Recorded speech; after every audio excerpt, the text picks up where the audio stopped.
Assalamualaikum warahmatullahi wabarakatuh. Salam damai, salam ta'lim marifat. Jumpa lagi di channel video kami yang membahas kajian tasawuf ilmiah yang diurai secara eksak ilmu pasti. Kali ini adalah edisi yang ketiga, yang judulnya adalah tentang gelombang kesadaran manusia. Karena di sini mesti kita urai biar kita nggak salah jalan, salah arah. Karena untuk menuju Allah Ta'ala yang dia adalah maha tinggi,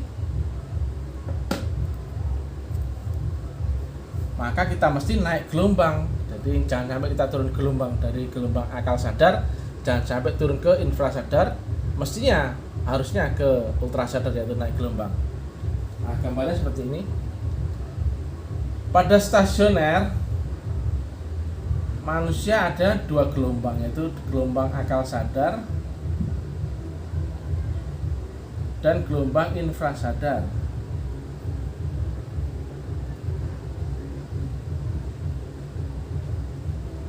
Sedangkan yang ultra ini belum punya, karena stasionernya akal, maka semisal ini adalah level SMA, maka otomatis SMP-nya pun ngikut secara otomatis, tapi tidak serta-merta S1-nya ngikut. Maka S1-nya ini dia mesti upgrade, yaitu namanya adalah gelombang ultra sadar. Kalau ini ke sini otomatis bisa, asalkan dia mengamalkan puasa atau tirakat lainnya, misalkan tiato dan sebagainya. Maka sangat bisa dimungkinkan seorang yang ada di gelombang akal sadar stasioner, dia bisa turun gelombang ke gelombang infra. Makanya ada orang yang bisa melihat jin, hipnotis, dan sebagainya. Tetapi untuk menuju Allah Ta'ala, di sini misalkan Allah ada di lingkaran itu, kita di sini posisinya. Nah, ini ada di gelombang stasioner, yaitu 100% dan 0%.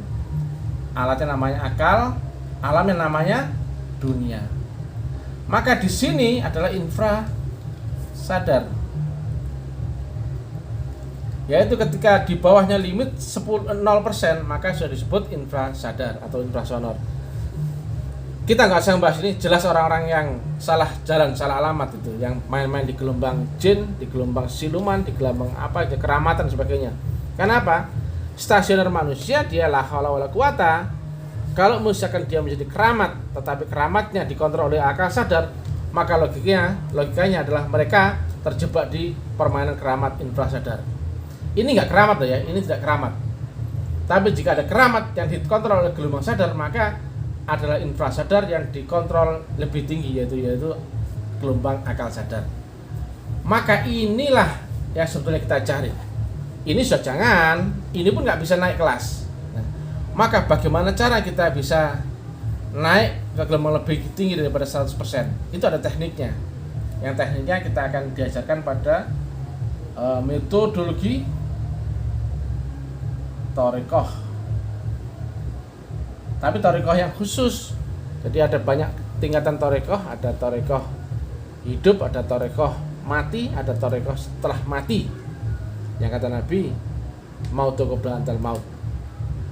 Maka jika ditanamkan unsur yang kata Nabi, ketemu mati sebelum mati, akan dimatikan di dalam hidupnya dan akan ketemu kehidupan setelah matinya, dia punya alat yang itu bisa dipakai untuk membaca gelombang di atasnya alam akal. Manusia normal di sini sudah mati, baru naik ke sini sudah mati. Tapi karena dia punya alat membaca gelombang yang bisa dipakai di atasnya alam akal, atau disebut dengan alam roh, ini sudah alam roh semua ya, maka dia berpeluang, berpotensi untuk bisa masuk ke dimensi yang lebih tinggi dengan selamat, atau dengan sinergi antara alat pembaca gelombangnya dan dimensinya. Maka berubahlah menjadi sinergi dan integritas, sehingga berubah menjadi alam konkret, yang intinya adalah alam itu akan terbaca sebagai virtual panca inderanya.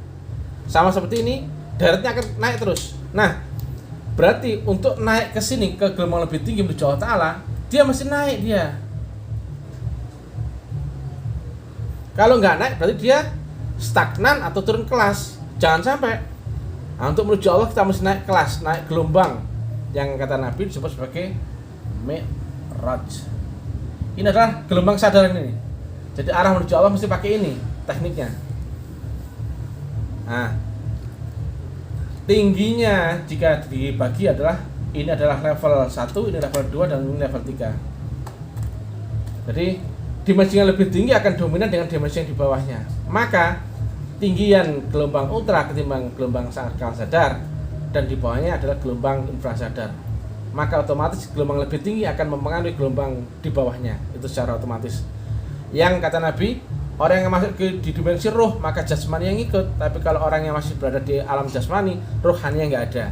Termasuk juga ketika dia masuk ke gelombang akhirat, dunianya pun otomatis ikut. Tapi ketika orang masih terjebak di dunia, maka akhiratnya tidak ada. Nah, berarti yang kita perhatikan adalah kita mesti belajar teknik ultra. Itu yang mesti dicari betul-betul bagaimana tekniknya, karena jangan sampai kita stagnan di sini. Kalau stagnan di sini berarti dia tidak bisa naik kelas, ke langit tidak bisa, juga dia pun tidak bisa diterima bumi. Dia akan ngambang terputar di alam akal. Karena roh tidak ada mati, yang mati hanyalah yang bernyawa. Manusia pun sejatinya nggak ada mati. Maka jika tidak ada kematian yang berlaku bagi roh, maka kematian di dunia itu hanyalah estafet yang mestinya sambung menyambung. Makanya setiap kelahiran selalu disampaikan ada catatan amal di Lauh Mahfuz. Berarti dia telah mengalami berapa banyak kehidupan sebelum ini. Hanya saja lewat portal, maka seluruh pengetahuannya atau latar belakangnya akan dinolkan lagi, di format ulang. Nah, makanya di reset, makanya itulah yang akan membentuk virtual dunia masing-masing. Jadi masing-masing orang beda-beda tergantung karma kalau bahasa Hindu Buddha, dan kalau orang Islam tergantung catatan amalnya di Lauh Mahfuz. Itu adalah amalnya dulu. Maka jika di kesempatan kita di dunia ini dipertemukan dengan suatu ilmu atau metodologi yang tujuannya adalah naik gelombang atau untuk belajar teknik Mi'raj, cari betul, karena ini adalah golden ticket kita menuju Allah Ta'ala. Jadi jangan sampai kita turun gelombang, karena turun gelombang kita akan turun ke dimensinya jin, dimensinya siluman, dimensinya hewan, dimensinya binatang, dan sebagainya. Hanya saja karena kebanyakan orang terdogma sehingga dia tidak bisa melihat suatu realita di baliknya kitab, di baliknya Quran dan hadis. Karena di dalam Quran pun sendiri menyampaikan adanya kutukan menjadi kera, babi, dan anjing, dan juga kayu, besi, dan batu. Berarti ada wujud-wujud mereka diciptakan di kehidupan selanjutnya dengan sangat menderita. Demikian yang bisa kami sampaikan.